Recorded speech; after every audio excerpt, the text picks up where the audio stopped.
बिस्मिल्लाहिर्रहमानिर्रहीम। अस्सलाम वालेकुम डियर स्टूडेंट्स, मैं हूं मोहम्मद शिराज बहादुर और आप लोग देख रहे हैं मेरा YouTube channel learn with Shiraz Bahadur. चलते हैं टॉपिक की तरफ। प्रीवियस वीडियो में हमने डिस्कस किया था 2.5 topic graphical analysis of motion. अब उसमें हमने डिस्टेंस टाइम ग्राफ को डिस्कस किया था।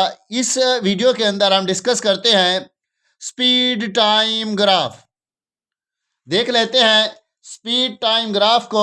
In speed time graph, time is taken along x axis and speed is taken along y axis।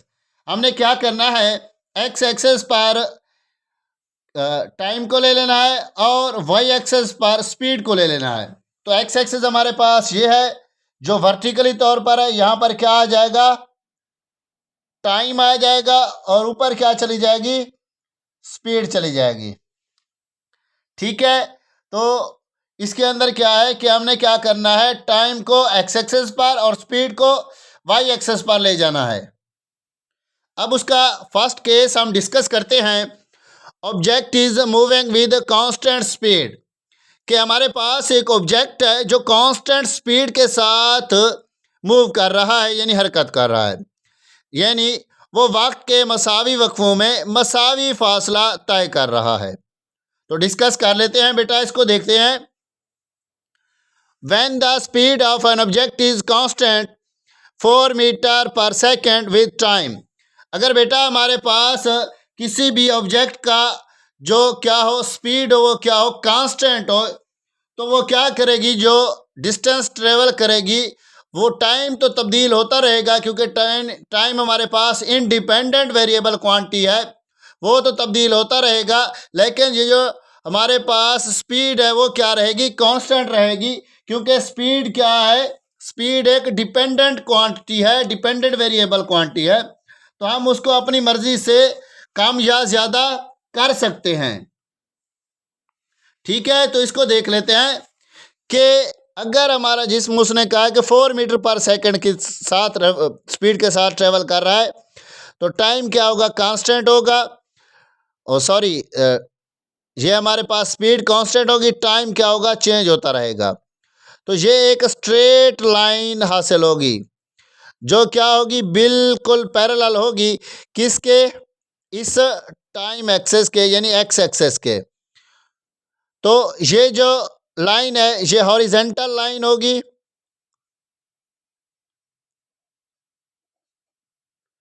Horizontal line can be obtained by the speed क्या होगी, constant जब होगी।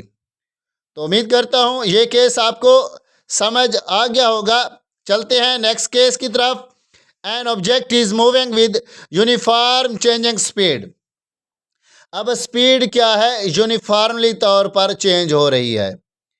तो ये भी क्या होगी, वक्त के मसावी वक्फों में क्या करेगी, मसावी फासला तय करती जाएगी। वहाँ पर स्पीड बिल्कुल सेम थी, यहाँ पर क्या है, थोड़ी बहुत चेंजिंग होती रहेगी।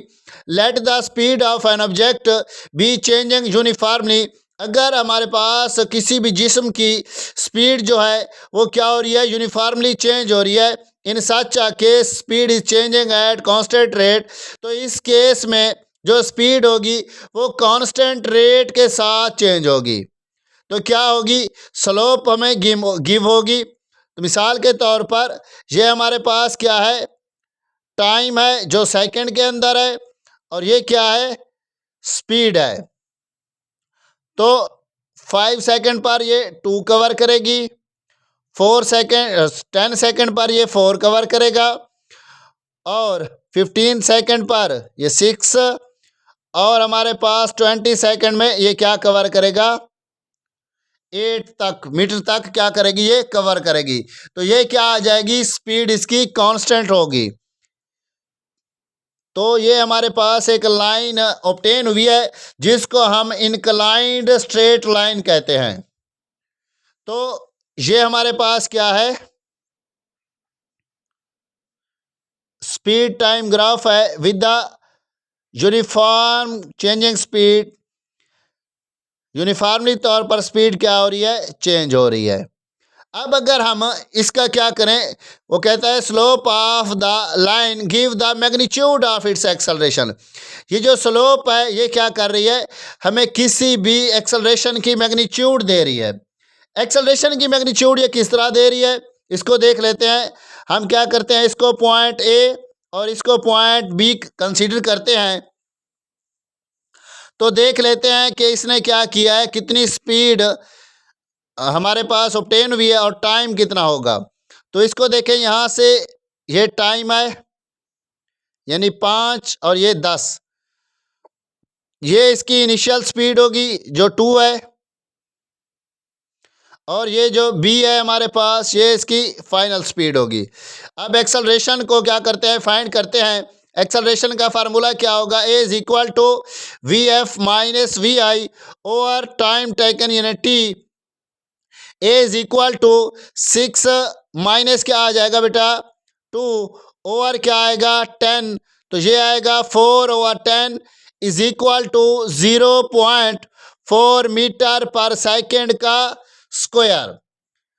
तो ये हमारे पास क्या आ जाएगा बेटा, एक्सेलरेशन आ जाएगा, जो हम स्पीड टाइम ग्राफ से क्या कर सकते हैं, ऑब्टेन कर सकते हैं। उसके बाद आता है distance travel by moving object. Distance by travelled by a moving object यानी डिस्टेंस जो कवर होगा मूविंग ऑब्जेक्ट से। The area under a speed time graph represent the distance.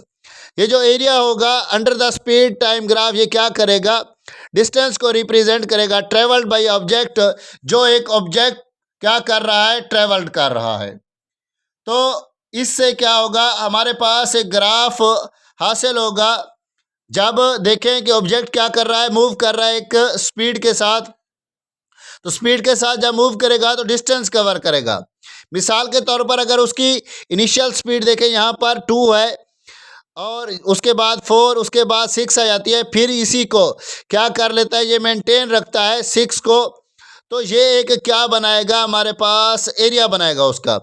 ये उसकी लेंथ बना लें और ये उसकी क्या बन जाएगी, विड्थ बन जाएगी। फिर जब वो एकदम से रुकेगा ऑब्जेक्ट तो स्पीड क्या हो जाएगी, 0 हो जाएगी। तो हमारे पास यहाँ पर क्या हो जाएगी, उसकी दोबारा ये लेंथ हमारे पास ऑब्टेन हो जाएगी। ठीक है, तो इस टॉपिक के अंदर कुछ इंपॉर्टेंट एमसीक्यूज बनते हैं, उसको देख लेते हैं कि कौन से एमसीक्यूज यहां पर बन सकते हैं।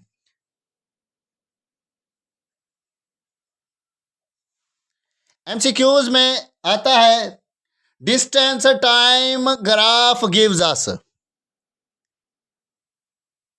Distance time graph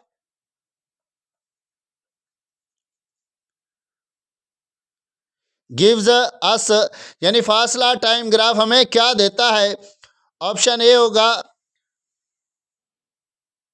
speed, B velocity, सी एक्सेलरेशन, डी नन। तो बेटा इसका जो आंसर होगा वो क्या होगा, डिस्टेंस टाइम ग्राफ हमें क्या देता है। देखिए डिस्टेंस टाइम ग्राफ हमेशा हमें स्पीड देता है, कि स्पीड का क्या फार्मूला होता है, v is equal to s over t. तो डिस्टेंस टाइम ग्राफ हमें देगा स्पीड। उसके बाद एक और है कि हमारे पास स्पीड टाइम ग्राफ हमें क्या देगा, speed time graph gives us. Option A होगा हमारे पास वही स्पीड, बी वेलोसिटी, सी एक्सेलरेशन, डी नन। तो बेटा इसका जो हमारे पास आंसर होगा वो क्या होगा, एक्सेलरेशन होगा, क्योंकि हमने यहाँ पर डिस्कस भी किया है कि स्पीड टाइम जो ग्राफ होता है वो हमें क्या देता है, मैग्नीट्यूड्स ऑफ इट्स एक्सेलरेशन, वो हमें एक्सेलरेशन दे रहा होता है। तो ये दो इम्पोर्टेंट एमसीक्यूज हैं जो अक्सर बोर्ड में आती रहती हैं, तो आप लोगों ने इसको लाजमी याद रखना है। ये था बेटा आज का हमारा छोटा सा टॉपिक जिसको हमने डिस्कस कर लिया है। मिलते हैं नेक्स्ट वीडियो में नेक्स्ट टॉपिक के साथ। तब तक के लिए इजाज़त चाहता हूँ। दुआओं में याद रखिएगा। खुदा हाफिज़, जज़ाकल्लाह।